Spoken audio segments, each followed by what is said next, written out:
Hi friends, welcome to Sri kitchen.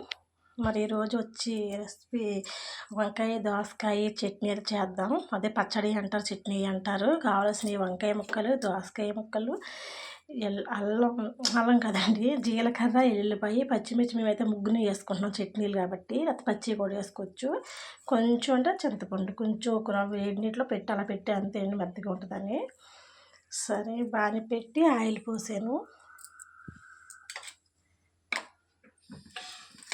దోసకాయ చట్నీ ఇష్టమైన వాళ్ళు ఎంతమంది అండి?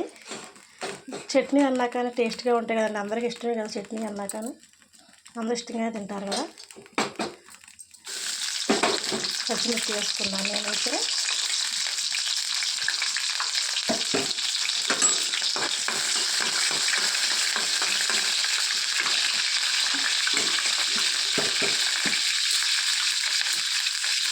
ఒక ఏది వేగిన తర్వాత నేను వంకాయలు వేసుకున్నాను.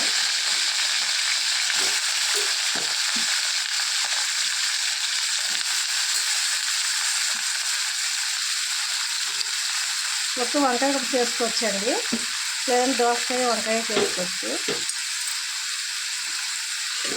ఇది మగ్గనిద్దాలి.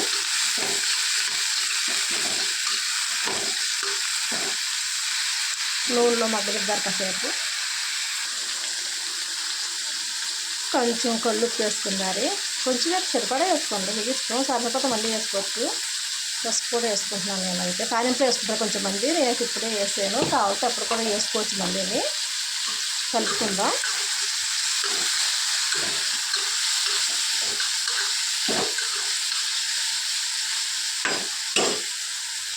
మూత పెడతాము, మగ్గుతుంది కదా, మగ్గిద్ది కాసేపు మూత పెట్టుకుంటే. మూత తీర్చొద్దాం. ఇప్పుడు వంకాయ కదా, నిత్య వేగుద్ది. ఆయన మూత కూడా పెట్టుకోక్కర్లేదు అనుకో. నేనైతే మూత పెట్టి అంతే. నేను అలాగా వంకాయగా ఇట్టే వేగుద్ది. మరి దోసకాయ ఫ్లేవర్ రావాలి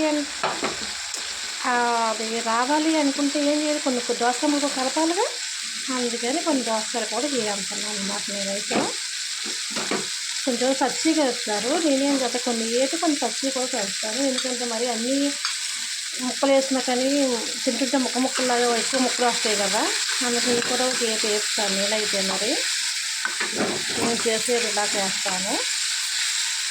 ఇది కూడా కేపు వేగిన తర్వాత చూద్దాం, మూత తీర్చొద్దాం. వేయకండి, చూసారా ఎలా వేగినాయో అంత. అదే వేడి నూనె ఆయిల్ తేలిపోయింది, చూసారా?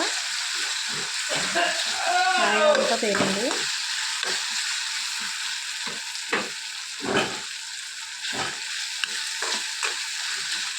అంతేనండి. స్టవ్ ఆఫ్ చేసుకుని చల్లారిన తర్వాత మిక్సీ పట్టుకుందాం. కాసేపు చల్లారని వండపచ్చు చూద్దాం. మళ్ళీ చల్లారిందిగా మిక్సీ పట్టుకుందాం ఈసారి. ముందుగా ఇవన్నీ తీసుకున్నాం కదా, ఇవైతే నేను మిక్సీ గిన్నెలు అయితే వేసుకుంటున్నాను. మిక్సీ పట్టుకొద్దాం. ఇదేనండి మిక్సీ పట్టుకున్నాం. కచ్చపచ్చగా పట్టుకుంటే దాని టేస్ట్ మెత్తగా అయితే పట్టుకోగలదు. మరి ఇందులోకి పోపు పెట్టాలి కదా. దీనికి పోపు కావాల్సిన పదార్థాలు: కరివేపాకు, ఎండుమిర్చి, పప్పు, ఆవాలు. ఎందుకంటే జీలకర్ర, ఎల్లుల్లిపాయ ఇందులో వేస్తాం కదండి. కావాలి ఇందులో కూడా వేసుకోవచ్చు, మీ ఇష్టం అది. మేమైతే అయ్యే వేస్తున్నాను. పోపు పెడదాం.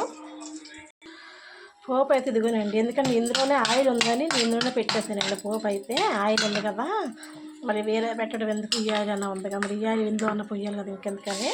ఇదైతే పోపులో కలిపేసుకుందాం. చట్నీ అంతా కలిపాక చూద్దాం. ఇదిగోనండి దోసకాయ వంకాయ చట్నీ పచ్చడి. మరి అన్నంలోకి చాలా బాగుంటుంది, రుసిగా ఉంటుందండి, చాలా టేస్టీగా ఉంటుంది. చింతపండు వేసాం, పచ్చి ముక్కలు, దోసకాయ ముక్కలు పచ్చిగా ఉన్నాయి కదండి, కరకరలాడుతూ ఉంటాయి, బాగుంటాయి. దోసకాయ ముక్కలు పచ్చిగా ఉంటాయి. నచ్చిందని అనుకుంటున్నానండి మరి మీకైతే. సరేనండి, వేరే రెసిపీతో మళ్ళీ కలుద్దాం. Bye bye.